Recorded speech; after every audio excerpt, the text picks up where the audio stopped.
Okay. Good morning, beloveds. My neighbors are having their yard work done, so I'm hoping I can get this done before they get back over here. Although if the camera angle is going to argue with me, this is going to be fun. All right. Maybe a little more aggressive than I like, but here we are. Okay. So let's get the housekeeping out of the way really quickly. And all the housekeeping is reminding you, we are Creative Life Spiritual Center. The website is creativelife.org. The constant contact email is info@creativelife.org. That is one email a week. It tells you what's going on for the week, the month at the center, and nobody will see your email. So, and the hot links are hot. Okay. And then the social medias, we don't monetize them. We don't want to deal with the ads any more than you do. So what we ask you to do is go like, subscribe, share, follow, comment based on which platform you're on. And we are Creative Life Spiritual Center or Creative Life Spark, depending on which platform you are on. And I am the Running Rev Ryan on the platforms that I am on. The daily recordings are archived on the Running Rev Ryan YouTube. There are full chapters on both the Creative Life and the Running Rev. The only difference is when you get the full chapter, you don't get any of the commentary afterwards. You get the final one, but not not when the chapters are breaking up, if that matters to you. Sometimes I'm funny, sometimes I'm interesting, sometimes I'm just, yeah. So, all right, that should be it. So this chapter is actually a little bit longer, so I broke it up into, we're going to do 2 readings. They're still going to be short because it's too long to do it in one, but not long enough. So we're going to do 2 short ones. And so we are moving into chapter 5. I'm trying to get that picture up there so that you can see the picture. The Prophets of India. Like, it's literally 7 pages. It doesn't break up nicely, but it's too long for one reading. If it was Saturday or Sunday, but it's not. So it's Tuesday. Okay, so the prophets of, he's giving us a history lesson. That's what he's doing. He's kind of taken us through the world religions that they, because it's Ernest and Fenwicke, it's a history lesson where they're giving us a history lesson of some of the works that they read. Some of the, that they were influenced by when they were inadvertently creating science of mind.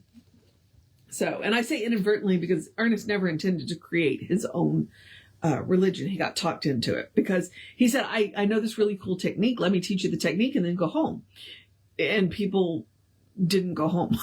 So, all right. So the Prophets of India. And again, we are starting out with the Wayfarer, but he is talking about Krishna the Radiant. The Wayfarer. The past is by the past so overlaid. It would be lost save that one radiant face, one form supreme, shines through the mists of time. One voice reveals a newborn truth and gives new vision to the race of half-blind men. And it was so with thee, thou son of heaven, thou first of all the avatars sprung from a virgin womb, thou child of cosmic love, whose valor slew the serpent-headed beast of aged ignorance and the devil gods. I saw thee seat thyself upon the sward beneath the cedar trees.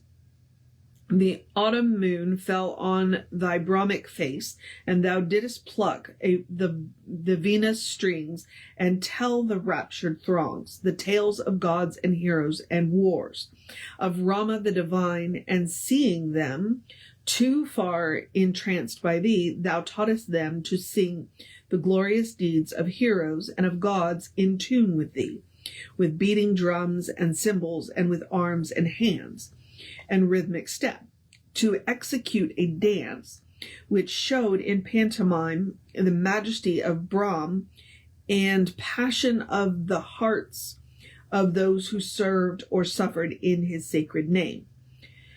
Time passed, and Krishna lived in forest depths, with anchorets, who saw in him the son of Madhadeva, divine intelligence, or father of all things, and son of Devaki, the virgin, faultless soul, who formed with them the sacred Trinity. And here it was he taught those divine truths, at the very sound of which is so inspired that beauty floods the listening soul with such delight it overflows in tears of purest joy, while yet the inner eyes beholds in clearer light the sacred face of Krishna and the devotees of truth, of whom each one could, word by word, recite the Vedas, all by heart. I see thee now, the seven-knotted staff within thy hand.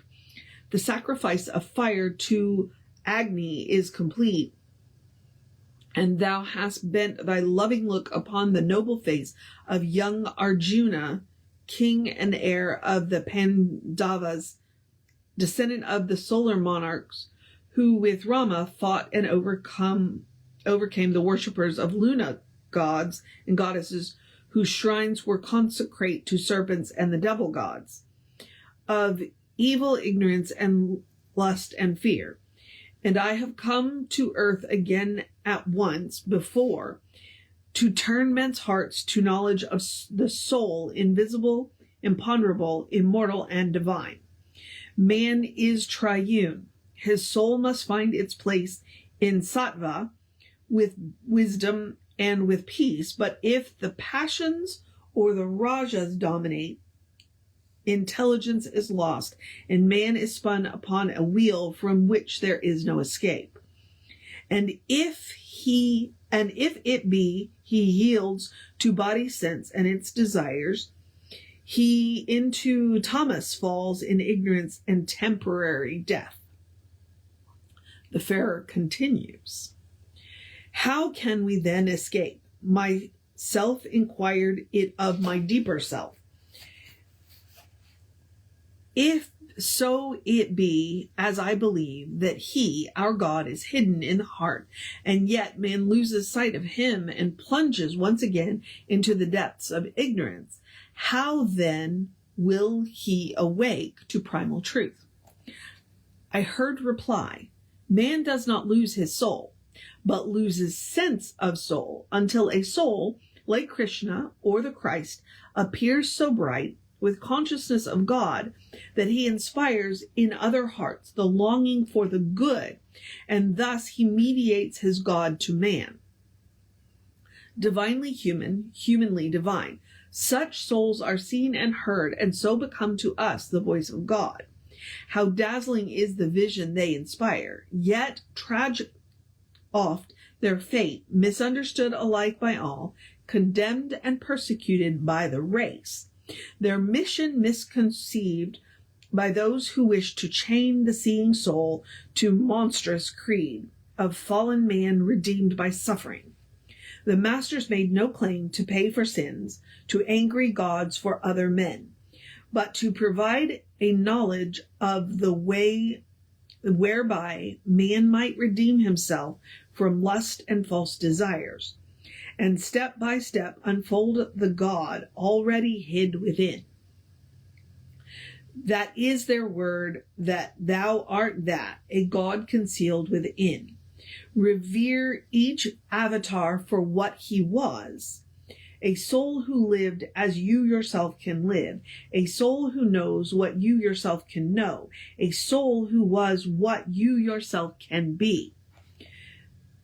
Ashka quivered once again, and I perceived on Mount Meru the seated form of Krishna, on whose face the light still glowed from his transfiguration when he saw his virgin mother and the angel hosts, and was aware that he was the son of the divine intelligence, the father of all beings. Stretched out before the prince, a happy valley lay, and forests great cedar trees and mangoes blossoming. A placid pond drowsed in the sun and strewn over with a wheel-like lotus bloom that tell the tale of cycles of existence. Ardent bees profanely pierced their treasury and bore away the golden loot, while drowsy storks in revelry gave them no heed, nor to the shrilling cries of pheasants amorous. The holy rishis, mind-born sons and heirs to wisdom of those seven seers who heard the Vedas sung by cosmic choirs, came from their hermitage to listen glorified. So we're stopping there. Because there's a nice break in the narrative, so we'll pick this back up tomorrow. I do want to say, though, I'm not used to Ernest talking about devil gods. And because he doesn't usually refer to other religions that way. But in listening to the words he's using, the serpent, what I think he's talking about are the religions where they demanded human sacrifice. That's the only thing I can think where he would be devil gods, you know, the ones that demanded the flesh. So I think that's what he's talking about with the devil gods. It is a little off-putting, I admit, to hear him refer to that, because he's been very, you know, positive and uplifting, and now he's talking about devil gods. And I'm like, so I think what he's talking about is any of the gods, or any of the, not gods, because, you know, there's only one, right? So, but any of the religions that demanded human sacrifice, because that's who he's talking about when he's talking about the avatars that came and took us away from the religions that demanded human sacrifice. So, it's an educated guess. I'm not saying I'm right. Okay. But here we go. And what I will do is I'll go and pull a Wikipedia link to put in there. Maybe not even Wikipedia. I try and choose from different sources. And I'm not even telling you to trust the Wikipedia links when I put them in there. I encourage you to go look at the links that Wikipedia uses. You know, go to the more original sources. That's the purpose of using Wikipedia, is because they list their sources. And so you can go back a little bit more. All right, so there's that. Okay, so now I'm going to encourage you to have a great day, a wondrous day, a fantastic day, a magical day, an enchanted day, a wonderful day, an awesome day, an amazing day, a take care of business day, a you got this day, a drink plenty of water day, because it's going to be warm day. We might get to 90 today here. Take care of yourself, a take a break, take a nap, have a sit down, a do what you got to do day, a you got this day, a read something fun day, a listen to some good music day, a do something for fun for yourself day, a good day. And if that's too much pressure, simply have a day. You are enough, just as you are. You're a beloved expression of the divine. You are a spirit in motion, God in action, a brilliant light, a divine spark, a beautiful masterpiece, and a work in progress at the same time, at your own pace. And as Reverend Jesse likes to call us, you are a godling. All right? Explore the truth of your being. Get to know who the divine knows you to be, because the divine knows you to be good. And from there, anything is possible. All right, beloveds? Okay, Reverend David should be on around 5 p.m. with you. I'll be back with you around 9:15 tomorrow. Take care of yourself. Know that you are loved, and I will see you next time.